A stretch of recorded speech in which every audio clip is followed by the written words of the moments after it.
આજે આપણે લાપસી બનાવવાના છીએ, તમે જોઈ શકો છો।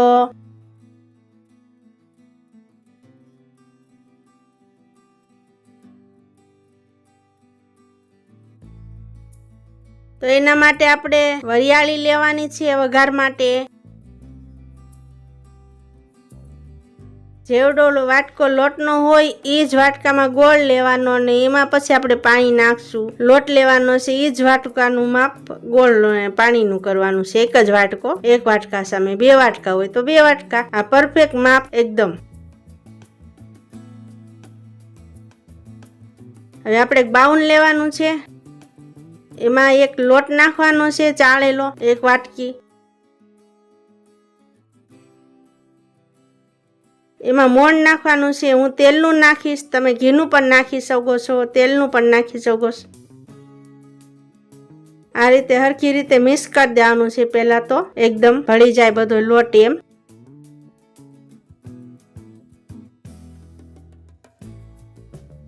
આ કરકરો લોટ છે, આપણે લાપસીનું દળાયેલું હોય તો ચાલે, ભાખરીનું હોય ને આપણે કરકરું દળાવતા હોય તો એ પણ ચાલે। તમે જોઈ શકો છો એકદમ મિક્સ થઈ ગયું છે।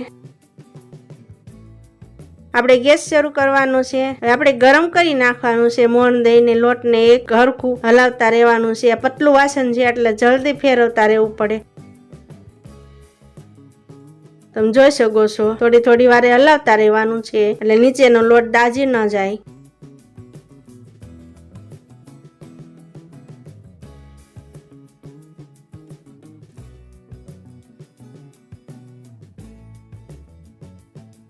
હવે આપણે કલર બદલાઈ ગયો છે ને લોટ શેકાઈ ગયો છે, તમે જોઈ શકો છો।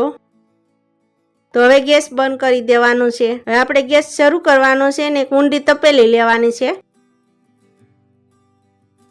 એમાં ઘી નાખવાનું છે વઘાર માટે।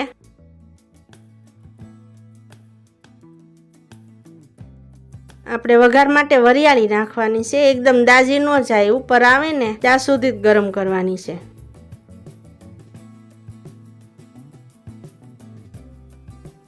હવે આપણે ગોળ ને પાણીનું 1 વાટકીનું માપ છે ને એ નાખી દઈશું। તમે કોઈ દિવસ નહીં બનાવ્યું હોય ને તો પણ એકદમ સરસ બનશે આ રીતે બનાવશો તો। છૂટી બનાવતા હોય ને તમને સેજ વધારે છૂટી જોતી હોય તો સેજ ઓછું પાણી, અને લસકો જોતી હોય તો સેજ વધારે, અને પરફેક્ટ માપ આ છે।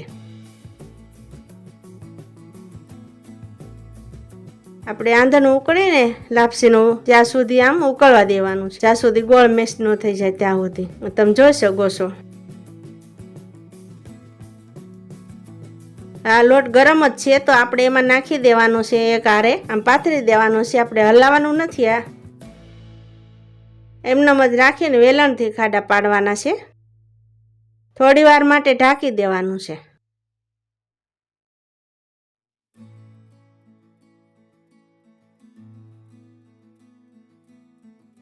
તો હવે આપણે આમ મિક્સ કરી દેવાનું છે વેલણની મદદથી એકદમ, જેનાથી ગાંઠા પણ ન પડે ને એકદમ છૂટી થઈ જાય। ઢાંકીને ગેસ બંધ કરી દેવાનું છે આપણે।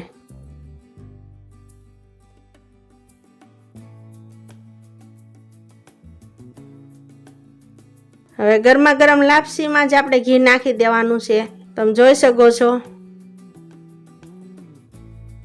મિક્સ કરી દેવાનું છે એકદમ, બહુ સરસ ને ટેસ્ટી બને છે આ રીતે બનાવશો।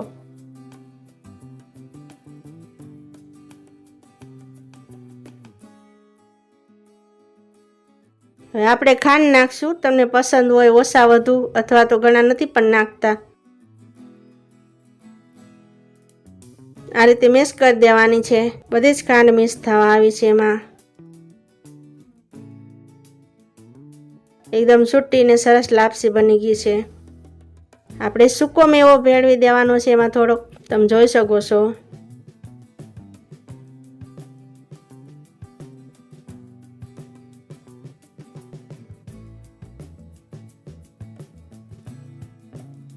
હવે તૈયાર છે આપણી ગરમા ગરમ લાપસી, તો એક ડીશમાં કાઢી લેવાની છે, તમે જોઈ શકો છો।